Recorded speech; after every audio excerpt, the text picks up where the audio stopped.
Okay, now good morning once again, and let's continue the chapter. And today's our topic is growth rate of per capita income. Okay, so what is per capita income? Per capita income क्या है? Per capita income means average income per head, per individual income of the country. So it's average per head income. Okay. So growth rate of per capita income. According to this indicator, when the per capita income of a country increases for a long period continuously, it can be said that economic development has taken place. According to this indicator, जब कोई भी country की पर capita income है means individual average income, okay, it increases for long time,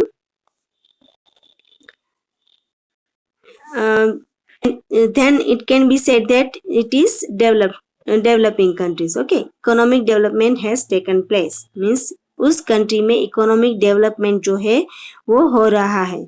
जब उस country के सभी लोगों की इंडिविजुअल इनकम जो है वो कंटिन्यूअसली लॉन्ग पीरियड तक इंक्रीज होती रहे, तब वहां पे इकोनॉमिक डेवलपमेंट हो रहा है ऐसा माना जाता है.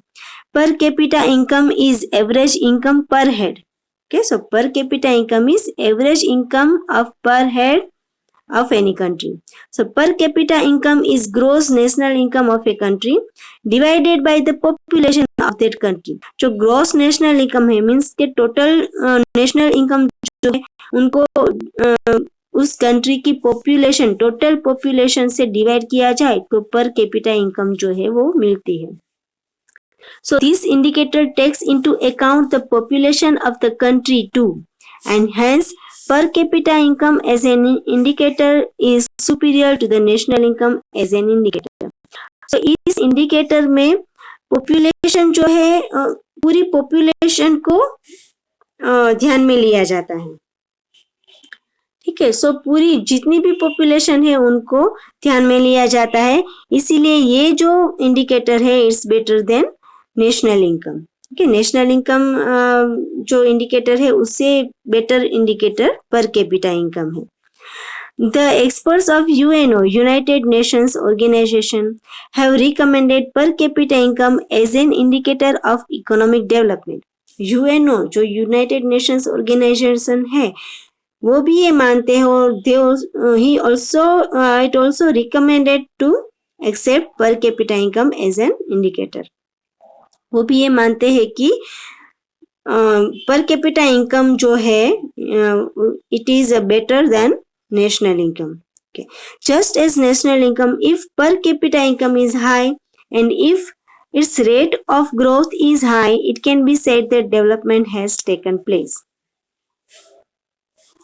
नेशनल इनकम के जैसे ही पर कैपिटा इनकम जो है वो हाई है और उसका रेट जो है रेट ऑफ ग्रोथ भी हाई है, तो ऐसा माना जाता है कि in that country development has taken place. अगर पर कैपिटा इनकम हाई है और उसका ग्रोथ रेट भी अगर हाई है तो ऐसा माना जाता है कि उस कंट्री में डेवलपमेंट हो रहा है. इफ द कंट्रीज पर capita income rises at a faster rate, development is said to be fast. If per capita income grows at a slow rate, development is slow. If per capita income is constant, there is stagnation, and if per capita income falls, development is negative. Same national income में है वैसे ही ऐसा माना जाता है कि कोई भी कंट्री की पर कैपिटा इनकम जो है वो फास्टर रेट पर राइज होती है तो उसमें डेवलपमेंट है ऐसा कहा जाता है, और कोई भी पर कैपिटा इनकम जो है वो स्लो रेट पर हो रही है तो उस कंट्री में डेवलपमेंट जो है वो स्लो हो रहा है. ठीक है, और इसी तरह से कोई भी पर कैपिटा इनकम जो है वो कांस्टेंट है, स्टेगनेंट है, तो वो माना जाता है कि पर कैपिटा जो डेवलपमेंट है वो स्टेगनेशन है, उसमें स्टेगनेंट है. ठीक है, और कोई भी पर कैपिटा इनकम अगर कम हो रही है, गिर रही है, तो उसका डेवलपमेंट जो है वो नहीं हो रहा है ऐसा माना जाता है. Okay, so the ultimate objective of economic development is to improve the standard of living of the people and to raise the human development, for which the best indicator is per capita income. सो कोई भी country का एक ultimate जो objective होता है वो क्या होता है कि उस कंट्री में अगर इकोनॉमिक डेवलपमेंट करना है तो उसके लोगों का जो स्टैंडर्ड ऑफ लिविंग जो है वो इम्प्रूव करना है, इसलिए वो इकोनॉमिक डेवलपमेंट उस कंट्री में होगा. ठीक है. सो उस लोगों की, उन पीपल की जो इकोनॉमिक कंडीशन है, उनका स्टैंडर्ड ऑफ लिविंग जो है वो मेजर करना है, उसको इम्प्रूव करना है. तो इसलिए जो बेस्ट इंडिकेटर है वो पर कैपिटा इनकम ही है. ठीक है. पर कैपिटा इनकम से ही हमें पता चलता है कि इंडिविजुअल इनकम कितनी है. पूरे देश के सभी लोगों की इंडिविजुअल इनकम से ही हमें पता चल सकता है कि स्टैंडर्ड ऑफ लिविंग कितना इम्प्रूव हुआ है. Okay, so if development does not improve the standard of living of the people in real sense, it cannot be called as development. अगर डेवलपमेंट इम्प्रूव नहीं हुआ है तो उस लोगों का, उस स्टैंडर्ड ऑफ लिविंग का भी रियल सेंस में कोई भी डेवलपमेंट नहीं हुआ है, क्योंकि जब तक पर कैपिटा इनकम जो है वो डेवलप नहीं होगी, इंक्रीज नहीं होगी, तब तक उन लोगों का डेवलपमेंट नहीं होगा, क्योंकि उनका स्टैंडर्ड ऑफ लिविंग जो है वो डेवलप नहीं होगा. Hence, per capita income increase leading to physical betterment of the people is considered to be a good indicator. इसीलिए per capita income क्या करता है, वो लोगों का जो फिजिकल बेटरमेंट है उसको इंक्रीज करता है. इसीलिए ये जो पर कैपिटा इनकम जो है indicator, it is the best indicator, good indicator. Rise in per capita income improves physical welfare of an individual and hence it is the real indicator of economic development. पर capita income में rise up होना, उसमें increase होना, ये बताता है कि उन लोगों के, उन कंट्री के लोगों का जो वेलफेयर है और स्टैंडर्ड ऑफ लिविंग है वो डेवलप हो रहा है. ठीक है. पर कैपिटा इनकम से ही हमें पता है, चलता है कि लोगों का स्टैंडर्ड ऑफ लिविंग क्या है. ठीक है. So it is the real indicator of economic development. Okay. So let's see through the table. Okay. Tabular expression यहाँ पे दिया है. The world bank and economic survey of 2015 and 16. So country's name and per capita national income means purchasing power parity in 2014 in US dollars. Okay. So growth rate in percentage. So US dollar is accepted by all the country of the world. So it is universal acceptable currency. Okay. So it is measured in dollars. So we can see that in Norway, $64,992 is per capita national income. Growth rate is 1.1. In America, 52,947. Same like this. See this table. Okay. तो हम देख सकते हैं कि per capita national income जो है वो Norway में कितनी है. सबसे ज्यादा जो है वो नॉर्वे में है. और अमेरिका में कितनी है. फिर श्रीलंका, चाइना और इंडिया में जो है पर कैपिटा नेशनल इनकम 5,497 जो है. ठीक है. तो उसका ग्रोथ रेट जो है वो कितना है, 6. Okay. So let's analyze it. It can be seen from the table that the per capita income of India in 2014 on the basis of purchasing power parity is $5,497, which is lower than Norway, जो Norway से बहुत कम है.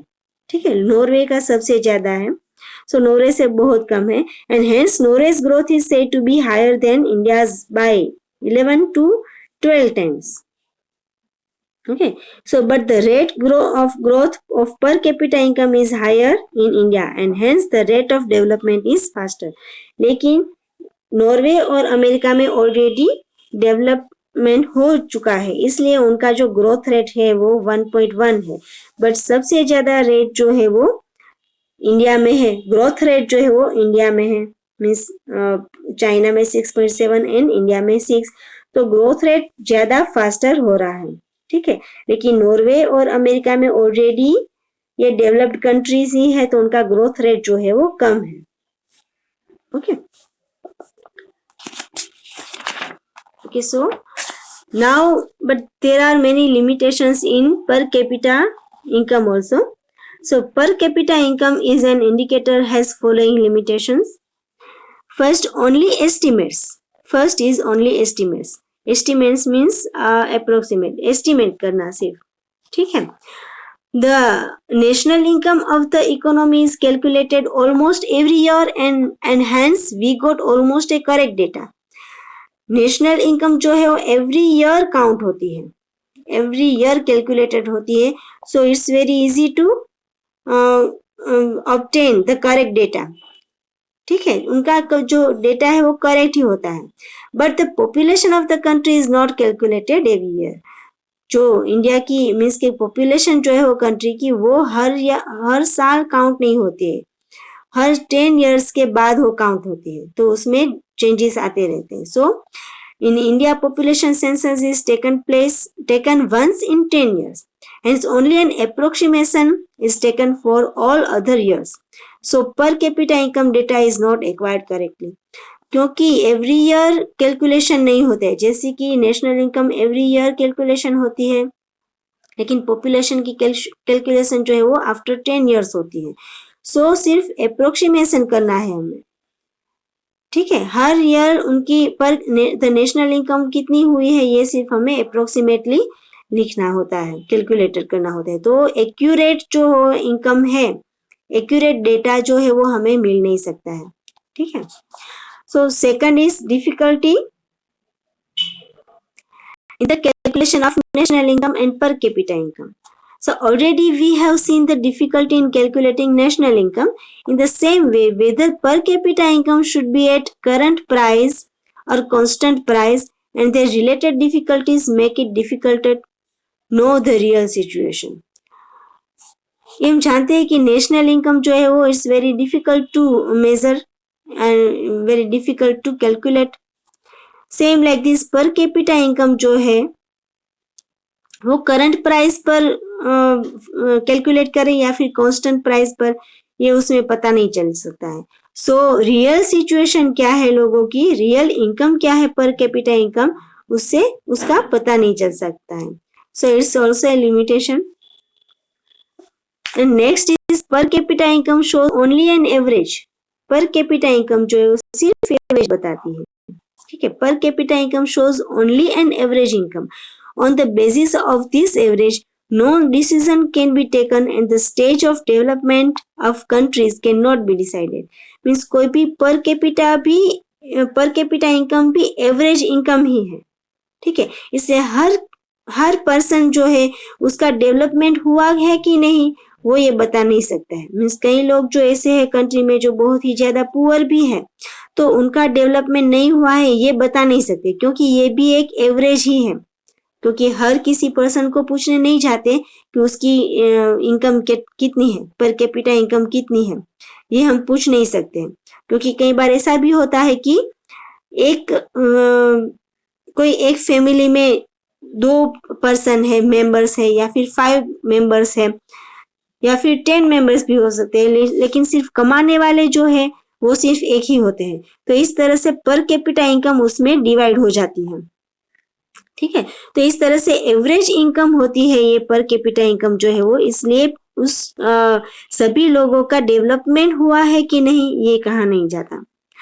With increase in per capita income, if equitable income distribution take place, economic development is said to have taken place. अगर हर पर capita income जब increase हो और इनकम का डिस्ट्रीब्यूशन जो है वो इक्विटेबल हो, सभी को इक्वल डिस्ट्रीब्यूशन हो इनकम का, तभी कहा जाता है कि वो इकोनॉमिक डेवलपमेंट जो है वो है। अदरवाइज ये नहीं कहा जाता कि इकोनॉमिक डेवलपमेंट हो रहा है, ठीक है। अगर जो इनकम डिस्ट्रीब्यूशन जो है वो अनइक्वल हो, इनइक्विटेबल हो, तब ऐसा माना जाता है कि इकोनॉमिक डेवलपमेंट जो है वो नहीं हो रहा है. So if income distribution in equitable can be said that economic development has not taken place. ठीक है, जो रिच पीपल है उनका डेवलपमेंट बहुत ज्यादा हो चुका है, जबकि कई ऐसे लोग जो है पुअर पीपल है जिसका कोई भी डेवलपमेंट नहीं हो रहा है, उनकी पर कैपिटा इनकम भी नहीं है, तो उनका डेवलपमेंट नहीं हुआ है. इसलिए ये जो एवरेज है इससे पता नहीं चलता है कि उस कंट्री में कितना डेवलपमेंट हुआ है. Due to this to per capita income is an as an indicator is considered deficiency. तो ये पर कैपिटा इनकम का जो इंडिकेटर है वो डेफिशिएंट है, मीन्स उसमें पूरी तरह से परफेक्ट नहीं है, करेक्शन नहीं है. नेक्स्ट जो है वो difficulty in comparison. So the per capita incomes of different countries are expressed in their respective currencies. Per capita income जो है वो अपनी हर कंट्री की अपनी अपनी जो करेंसी होती है उसमें मेजर की जाती है. ठीक है, it will have to be first converted into US dollar and then comparison can be done to find out whether economic development of a country is relatively high और लो. सबसे पहले कोई भी पर कैपिटा इनकम है, अगर national income है, वो अगर हमें मेजर करनी हो तो उस कंट्री की करेंसी को यूएस डॉलर में कन्वर्ट करना होता है. ठीक है, because US dollar is universally accepted currency. Her country में वही करेंसी चलती है. ठीक है, तो पहले यूएस डॉलर में उनको कन्वर्ट किया जाता है, क्योंकि जब दो से ज्यादा कंट्री की कंपैरिजन करनी होती है तो यूएस डॉलर में उनकी करेंसी जो है वो कन्वर्ट की जाती है. तभी उस कंट्री का डेवलपमेंट हाई है या लो है वो पता चलता है. Different countries of the world impose different controls on the exchange rate, and real exchange rate cannot be known, and consequently the real comparison is not possible amongst countries. जो हर कोई country जो है वो अपना जो एक्सचेंज रेट होता है, means US अपनी करेंसी को यूएस करेंसी में यूएस डॉलर में कन्वर्ट करना हो तो उसका एक्सचेंज रेट जो होता है और रियल एक्सचेंज रेट जो होता है वो डिफरेंट होता है सभी कंट्री का. तो ये परफेक्टली पता नहीं चलता है कि हर किसी कंट्री में कितना डेवलपमेंट हो रहा है. ये कंपैरिजन जो है वो पॉसिबल नहीं है कि कैसे, क्योंकि हर किसी कंट्री का एक्सचेंज रेट जो है वो डिफरेंट होता है, जो कन्वर्ट करने का रेट होता है वो डिफरेंट होता है. तो हमें इससे पता नहीं चलता है कि कंपैरिजन कैसे करनी है.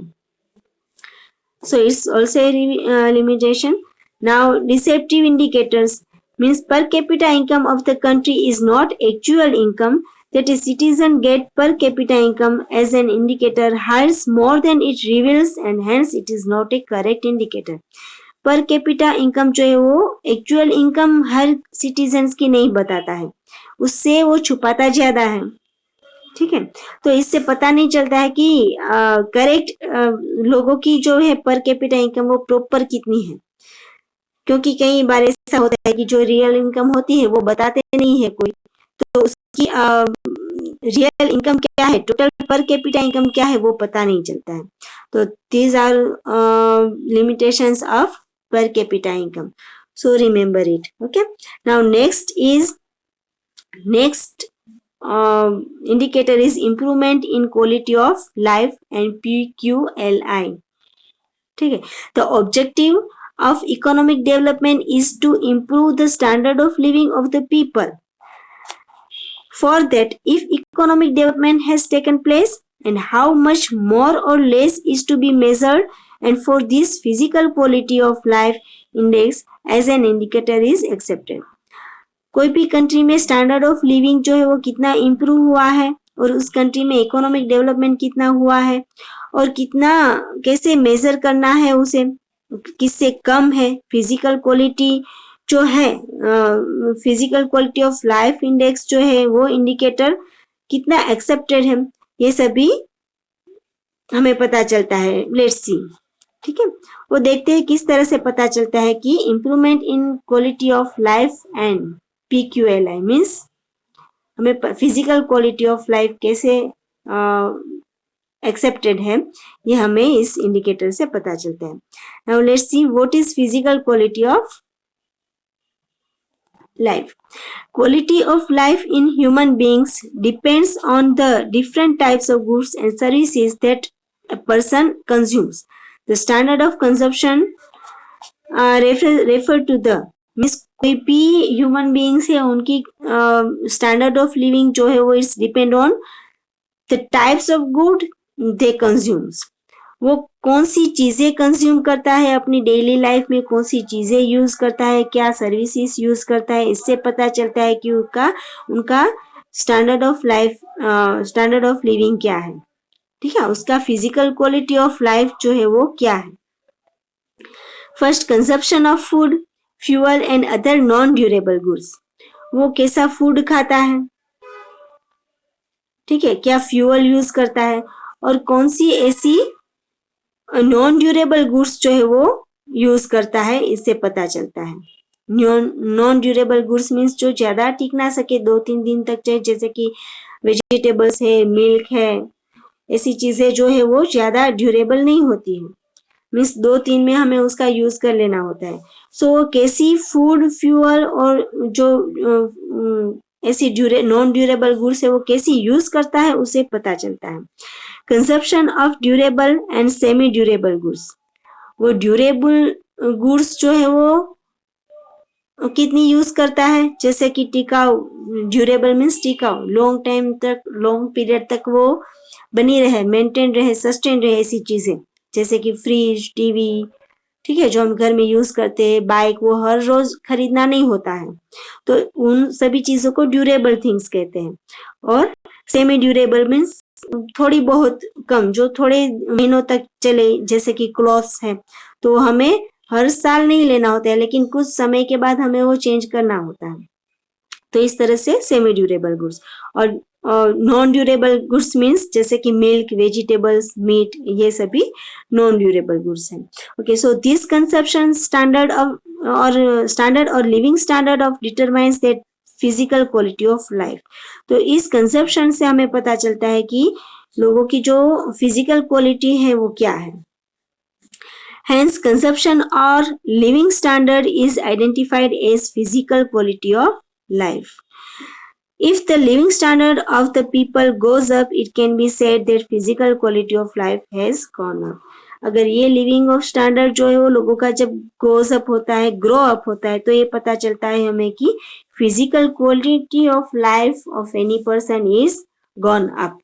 ठीक है, हम क्या चीजें यूज करते हैं, कौन सी कैसी चीजें घर में यूज करते हैं, उससे हमें पता चलता है कि हमारी फिजिकल क्वालिटी जो है वो क्या है. Okay, so next is